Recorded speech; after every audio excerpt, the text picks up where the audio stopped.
Solution में जो अगला टॉपिक अपन को सोचना है, पढ़ना है, वो बहुत छोटी सी बात है लेकिन उसका इम्पैक्ट बहुत ज़्यादा है। वेपर प्रेशर सुनने में बहुत सरल है। वेपर प्रेशर, बॉइलिंग पॉइंट और इसके जो सॉल्यूशन में इम्पैक्ट है, फिज़िकल प्रॉपर्टीज़ को समझाने के लिए, कुछ रूल्स को समझाने के लिए, तो उस पर अपन डिस्कस करते हैं थोड़ा। आप बुक सामने रखें। वीडियो सुनते समय ईयरफोन है, अपन सुन रहे हैं, उसी टाइप पे अपन रीडिंग भी करें तो ज़्यादा इफ़ेक्टिव होगा, फ़ायदा होगा। तो पहले वेपर प्रेशर की बात करते हैं। तो वेपर प्रेशर है क्या? तो ऐसे सिंपल अपन समझ जाते हैं नॉर्मली। किसी को जो बोले वेपर प्रेशर क्या, बोले वेपर का प्रेशर वेपर प्रेशर है। लेकिन एक्चुअल में है क्या वेपर प्रेशर? तो अपन इसको एक सिंपल वे में डिफाइन करते हैं कि भाई कोई लिक्विड है अपने पास, अपन उसको गर्म करते हैं, हीट करते हैं, बहुत हीट करते हैं और हीट करते हैं। अल्टीमेटली उसके मॉलिक्यूल्स जो होंगे उसकी काइनेटिक एनर्जी बढ़ेगी। जब काइनेटिक एनर्जी बढ़ेगी तो वो फार अपार्ट होंगे, एक दूसरे से दूर जाएंगे। जब एक दूसरे से दूर जाएंगे तो उनका leaving tendency of the liquid की सरफेस को छोड़ने की टेंडेंसी बढ़ जाएगी। ऐसे केस में finally this change into vapour phase. अब जो वेपर बनेगी वो लिक्विड की सरफेस पे जो प्रेशर अप्लाई करेगी, वेपर जो बनेगी और लिक्विड की सरफेस पे जो प्रेशर अप्लाई करेगी उसी को हम कहेंगे वेपर प्रेशर। तो साइंटिफिकली अगर डिफाइन करें तो क्या बोलेंगे कि when any liquid is heated at high temperature, then due to increase of kinetic energy of the molecules, these become far apart from each other and their leaving tendency to the surface of the liquid increases. Finally, these exerted the pressure on the surface of the liquid, which is known as vapor pressure. Or simply we can say that the total pressure exerted by the vapor on the surface of the liquid is termed as vapor pressure. तो ये simple सा meaning हुआ। अब आप इसको और आगे पढ़ें तो आप ये जानते हैं कि लिक्विड है, जितना गर्म करूँगा उतनी वेपर बनेगी और जितनी वेपर बनेगी उतना वेपर प्रेशर होगा। बस ये सिंपल सा कंसेप्ट है जो कि कोई पढ़ने का नहीं है, आप तो जनरल लाइफ में सब समझते हो। तो as the temperature increases, more amount of vapour is form and as the vapor amount is formed, vapor pressure increases. तो जैसे जैसे टेम्परेचर बढ़ाऊंगा वेपर ज़्यादा बनेगी, जितनी ज़्यादा वेपर बनेगी उतना ज़्यादा वेपर प्रेशर होगा। क्लियर है इतनी बात? अब एक छोटा सा टॉपिक होता है बॉइलिंग पॉइंट। अब बॉइलिंग पॉइंट को 7th-8th स्टैंडर्ड में अपन ईजी वे में बोल देते हैं temperature at which liquid becomes to boil. अब अपन को थोड़ा सा स्टैंडर्ड वे में बोलना है। तो पहला ये है कि बॉइलिंग पॉइंट क्या है, बोले कांस्टेंट टेम्परेचर। इस पर क्या होता है, बोले यार जो लिक्विड होता है वो वेपर में बदल जाता है। Liquid is change into vapour state, तो इसका मतलब वेपर जो होगी वो लिक्विड में भी बदलेगी, यानी वेपोराइजेशन और कंडेंसेशन साइमल्टेनियस होगा। तो अपन ये कहेंगे कि ये कांस्टेंट टेम्परेचर है जिसपे लिक्विड और वेपर इक्विलिब्रियम में होते हैं, क्योंकि दोनों एक दूसरे में साइमल्टेनियसली चेंज होते हैं। अब जब लिक्विड और के लिए अपन और आगे बढ़े तो बोले यार बॉइलिंग पॉइंट के लिए कुछ और भी बोल सकते हैं क्या? तो बोले हाँ यार, इसमें ये कह सकते हैं कि जो वेपर प्रेशर है इक्विलिब्रियम में अगर आ रहा है तो इसका मतलब दो प्रेशर भी बराबर हो गए होंगे। तो वेपर का प्रेशर तो वेपर प्रेशर हो गया और लिक्विड में जो प्रेशर लग रहा है वो एटमॉस्फेरिक प्रेशर लग रहा है। यानी दो बातें बॉइलिंग पॉइंट में अपन को बोलना है कि पहला तो ये कांस्टेंट टेम्परेचर है भाई। इसमें होता क्या है, बोले लिक्विड और वेपर आपस में इक्विलिब्रियम में आ जाते हैं और लिक्विड का वेपर का वेपर प्रेशर और लिक्विड के लिए जो अपन पढ़ रहे हैं एटमॉस्फेरिक प्रेशर वो इक्वल हो जाते हैं। तो बॉइलिंग पॉइंट को जब डिफाइन करेंगे तो अपन क्या बोलेंगे constant temperature of a liquid at which both liquid and vapor phase are in equilibrium and at which the vapor pressure of the liquid become equal to atmospheric pressure is termed as boiling point.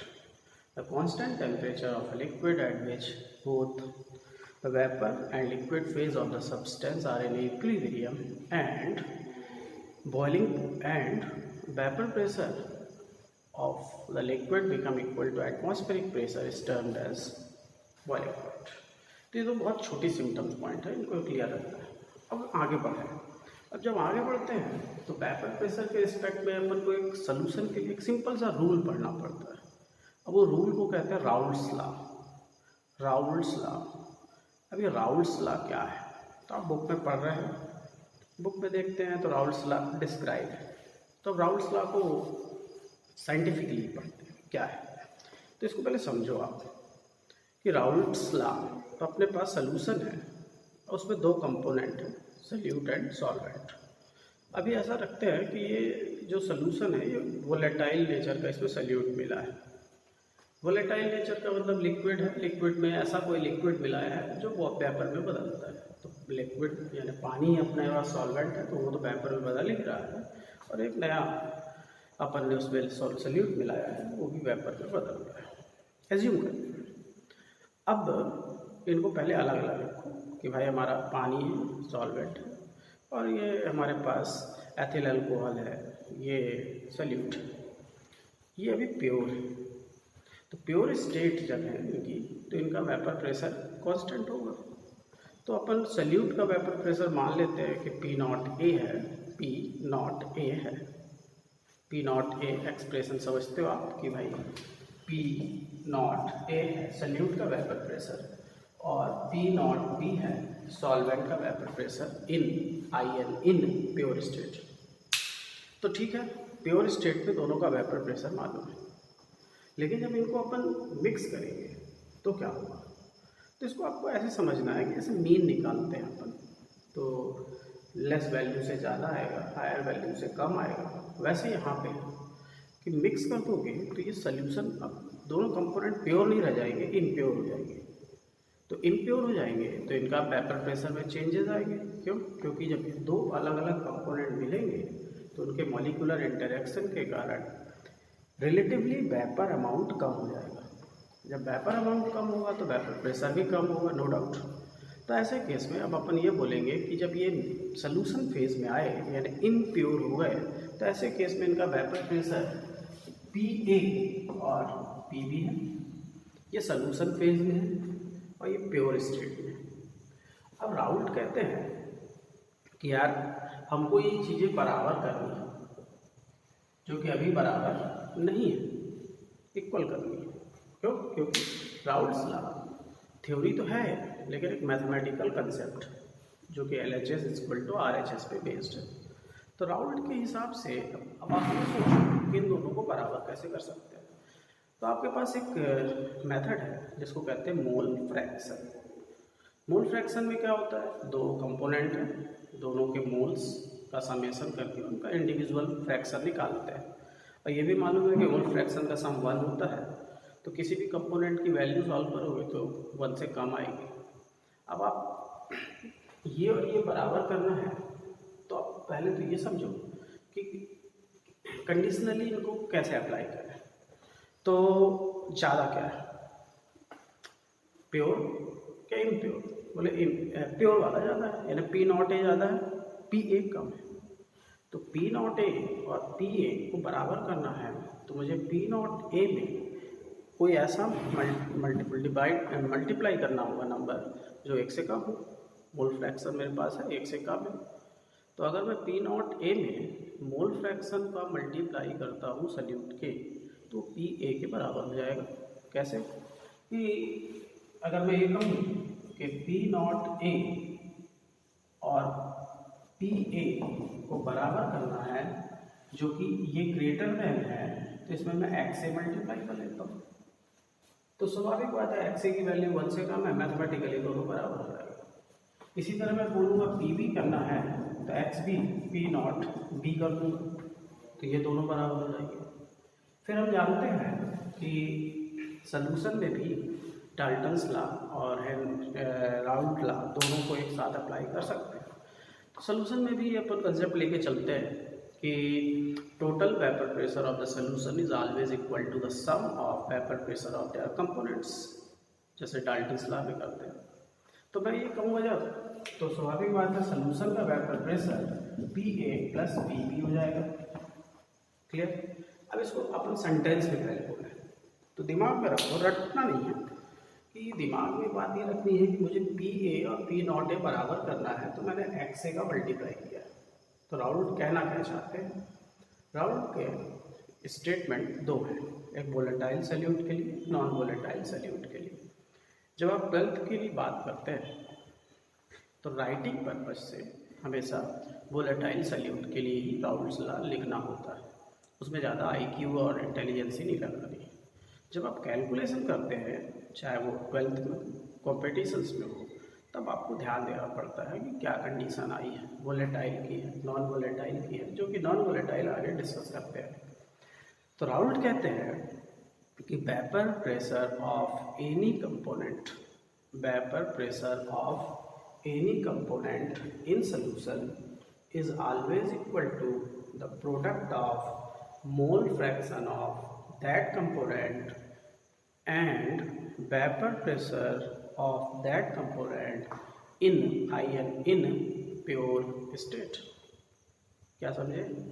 किसी भी solution में component का vapour pressure हमेशा उस component के mole fraction और उस component के इम्प्योर यानी शुद्ध अवस्था में वेपर प्रेशर के प्रोडक्ट के बराबर होता है। फिर से एक बार सुनिए, vapour pressure of any component in solution is always equal to the product of mole fraction of that component and vapour pressure of that component in pure state. It means that the vapour pressure of solute PA is equal to XA into P0A and vapor pressure of solvent is PB is equal to XB into P0B individually. Then the total vapor pressure of solution is the sum of vapor pressure of all other components.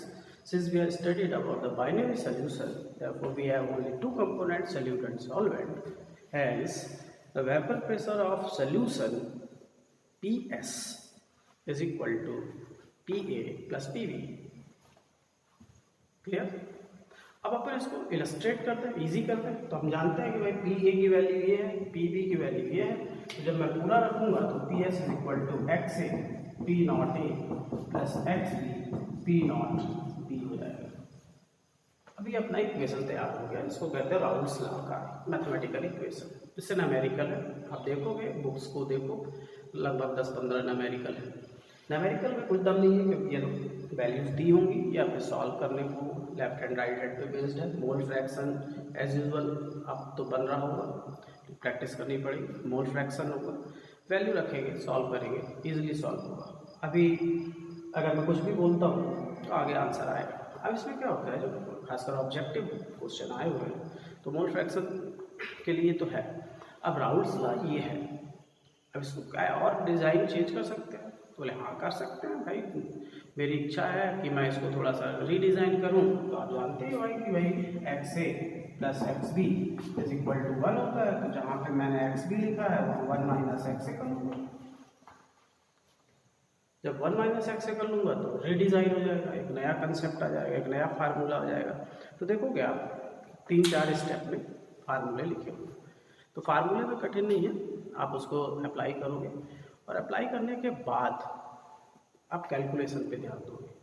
अब इसमें इतना complication नहीं है numericals में, समझ अच्छी होनी चाहिए क्योंकि ये राइटिंग पर्पज से ज़्यादा यूज़ होगा और फार्मूला ऑब्जेक्टिव पर्पज से यूज़ होगा। बहुत न्यूमेरिकल इसके नहीं आए हैं, लेकिन पहले समझ होनी चाहिए कि आप राउल्ट्स लॉ को कहते क्या।